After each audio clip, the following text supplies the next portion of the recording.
Kisah yang lain disebutkan, ada seseorang miskin, punya anak sekian, beberapa orang. Ini kisah-kisah salafus saleh dulu. Dia pas mau makan sama istri sama anak-anaknya, ada 4-5 orang anak, mau makan sama-sama, dan cuma ada sedikit makanan, tiba-tiba ada yang ketuk pintu, orang miskin. Dia bilang begitu, mau dihidangkan makan, mau makan, ada yang ketuk pintu. Saya suruh istri saya buka, dibuka pintu, ternyata ada orang miskin yang minta. Mereka miskin, ada orang miskin lagi minta. Kami sudah sekian hari nggak makan, berikanlah makanan.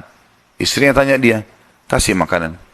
Dikasih makanan semuanya. Karena kalau dibagi dua juga nggak cukup. Orang itu juga punya anak banyak. Dia sama istrinya orang mukmin. Perjalanan waktu beberapa saat selain kalau kita mungkin berapa jam, kelaparan semuanya. Anak-anak lapar, dia lapar, istrinya lapar. Tengah malam nih. Ya, kalau kita sekarang di awal malam, jam 12 malam gitu. Istrinya bilang, bagaimana? Anak-anak menangis semua kelaparan. Kita juga kelaparan semua. Dia bilang, baiklah, saya akan keluar, saya akan cari rezeki Allah. Nanti Allah akan kasih nanti. Dia bilang, orang ini cerita, dia bilang, saya keluar dari rumah, saya pergi ke masjid dekat rumah. Kemudian saya sholat malam. Sambil berdoa kepada Allah.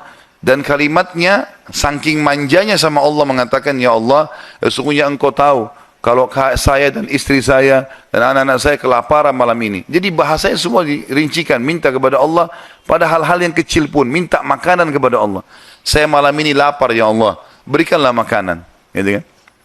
Dikatakan dalam kisah ini, ada seorang amir bisa kita katakan raja atau gubernur wilayah itu, sudah seminggu gelisah, mau bertobat kepada Allah. Sudah seminggu gelisah mau bertobat kepada Allah. Maka dia pun gelisah. Amir ini malam itu dia nggak bisa tidur. Dia keluar, dia ambil makanan terbaiknya, harta terbaiknya dari emas berkantong-kantong dibawa sama dia.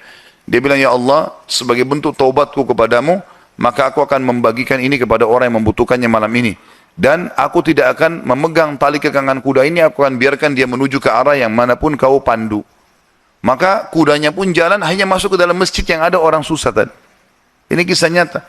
Pada saat masuk, dia bilang, Amir ini bilang, saya tidak tahu kenapa kuda saya ke sini. Tapi ini rumahnya Allah. Pasti ada sesuatu. Dia bilang, saya turun dari kuda, saya masuk, saya temukan orang itu lagi berdoa. Dan doanya minta makanan. Maka saya pun berkata kepada orang tersebut setelah dia salam, saya sudah dengarkan doamu. Dan saya salah satu hamba Allah, dia bilang. Dan saya pemimpin Amir, ya, wilayah ini. Saya niat taubat dan saya ingin memberikan ini. Maka saya berikan kepadamu. Ambillah harta ini, uang ini. Uang ini cukup untuk dia menjadi orang kaya. Karena banyak sekali. Dan makanan juga sudah cukup.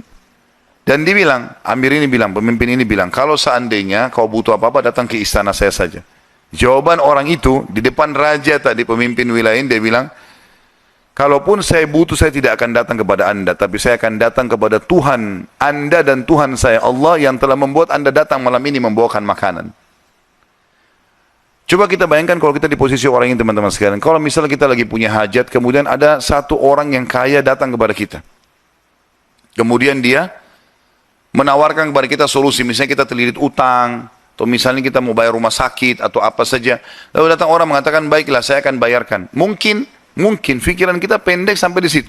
Kita akan mengatakan, baiklah. Apalagi dia bilang, pokoknya butuh apa saja datang ke saya. Ini nomor telepon saya. Saya yakin kita akan lupakan Allah itu. Kita akan ke orang itu.